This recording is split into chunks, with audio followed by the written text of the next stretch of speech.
प्राची एक बार फिर से आपके सामने मौजूद हूं एक एक्सक्लूसिव रिपोर्ट लेकर।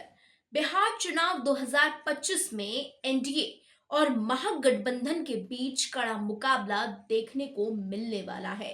नीतीश कुमार की अगुवाई वाली एनडीए सरकार और तेजस्वी यादव की अगुवाई वाली इंडिया गठबंधन दोनों ही अपनी अपनी रणनीतियों के साथ चुनावी मैदान में अब उतर चुके हैं। बिहार में राहुल गांधी तेजस्वी यादव का जो महागठबंधन है ये बहुत ज्यादा मजबूत अब हो गया है। इस बार 2020 वाली स्थिति नहीं है कि तेजस्वी यादव ही हर चीज संभाल रहे हैं। इस बार उनका साथ देने के लिए राहुल गांधी भी उनके साथ लग चुके हैं काम पर। बिहार में महागठबंधन के साथ साथ इस बार प्रशांत किशोर की पार्टी जन स्वराज भी ताल ठोक रही है। लेकिन सबसे बड़ा सवाल ये है कि क्या इस बार भी Tejashwi Yadav single man army की भूमिका निभाएंगे या फिर टीम इंडिया यानी महागठबंधन के सहयोगी को साथ लेकर कैंपेन करेंगे।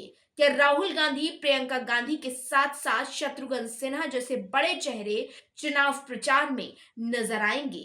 क्योंकि 2020 के विधानसभा चुनाव में तेजस्वी यादव एक एक दिन में 6 से 7 सभाएं हेलीकॉप्टर से किया करते थे। उस समय तेजस्वी यादव की स्थिति बहुत ज्यादा बिगड़ गई थी, वो संभाले नहीं संभल रहे थे। इतनी खराब हो गई थी उनकी स्थिति कि उनको कुछ होश ही नहीं था। उनके कमर में दर्द शुरू हो गया था, अस्पताल में भर्ती तक होने की नौबत आन पड़ी थी। क्या इस बार भी तेजस्वी वही करेंगे? दोस्तों, ये कुछ ऐसे सवाल हैं जिनका जवाब आज हम अपनी रिपोर्ट में आपको दिखाएंगे भी और बताएंगे भी।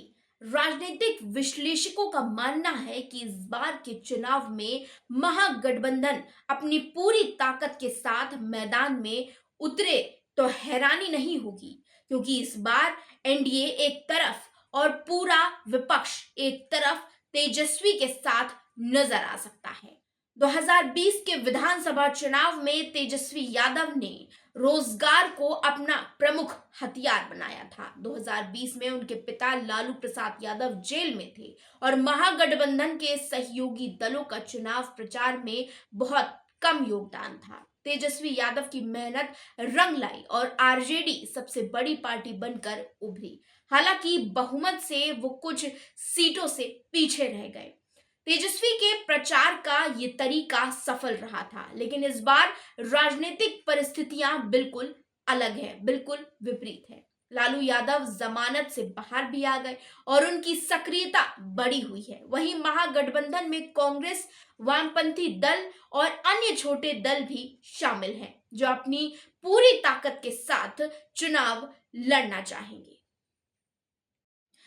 ऐसे में ये संभावना है कि इस बार महागठबंधन एक संयुक्त और समन्वय प्रचार अभियान चलाएगा। तेजस्वी यादव के साथ साथ कांग्रेस के वरिष्ठ नेता और वामपंथी दलों के चेहरे और टीएमसी सांसद शत्रुघ्न सिन्हा भी प्रचार में उतर सकते हैं। अगर महागठबंधन अपनी पूरी ताकत के साथ स्टार प्रचारकों की फौज मैदान में उतारता है तो इससे विपक्षी एनडीए पर भी दबाव बढ़ेगा। बीजेपी के पास जहां प्रधानमंत्री नरेंद्र मोदी, गृह मंत्री अमित शाह और मुख्यमंत्री नीतीश कुमार जैसे बड़े चेहरे हैं, वहीं महागठबंधन भी अपनी ताकत दिखाने के लिए तैयार है पूरी तरीके से। अब ऐसे में दोस्तों देखना यह होगा कि बिहार में किसकी सत्ता चलेगी, एनडीए की या इंडिया गठबंधन की। दोस्तों, आपकी इस पूरे मुद्दे को लेकर क्या राय है हमें कमेंट करके जरूर बताएं और ऐसे ही हमारे चैनल को लाइक करें, सब्सक्राइब करें और शेयर करें।